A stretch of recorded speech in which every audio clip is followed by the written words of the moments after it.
Temperature. আর এই দেখছেন এটার কি নাম বললেন? এটার নাম হলো অগ্নিকুণ্ডু। অগ্নিকুণ্ড। এটা 80 ডিগ্রি টেম্পারেচার। এই জলটা ভেতরে যায়, ভেতরে গিয়ে স্নান করা ঘাটে হাতির মুখ দিয়ে পড়ে আমরা। ও আর ওই দেখছেন মাটির নিচ থেকে ওই জল উঠছে। না এটা কি 80 ডিগ্রি পুরো গরমটাই ওখানে যায় না? ওখানে যেতে যেতে ঠান্ডা হয়ে যায়? ঠান্ডা হয়ে যায়, আমরা ঠান্ডা স্নান করার মতন যখন গায়ে নেওয়া যায় সেরকম টেম্পারেচার 42 টেম্পারেচার হয়। আচ্ছা, এ কি অনেকে চাল ফেলেছে? চাল ফেলে দেখেছে, ভাত তো হয় না আমরা। ও কি সাদা হয়ে আছে? হ্যাঁ, ভাত হওয়ার মতন, কিন্তু এটা গরম নয়।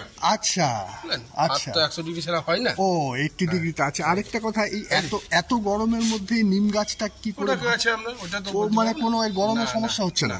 আচ্ছা। আর এইখানে এই জলটা খাই আমরা বোতলে করে, ওই বোতলে করে তুলে বিক্রি করে? আচ্ছা আচ্ছা। এতে কি কোনো উপকার হয়? হ্যাঁ, পেটের পক্ষে ভালো এটা। আমরা এই 80 ডিগ্রি? হ্যাঁ হ্যাঁ, এটা পেটের পক্ষে খুব ভালো। ও, তো বাষ্প উঠছে, ওই যে ভুরভুর করে নিচ থেকে জল বেরোচ্ছে। এটা কি কুণ্ড? এটা অগ্নিকুণ্ড।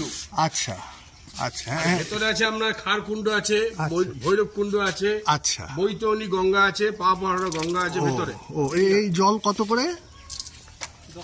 10 টাকা করে আছে। পরে দিচ্ছি, পরে নিচ্ছি, দাও দিচ্ছি।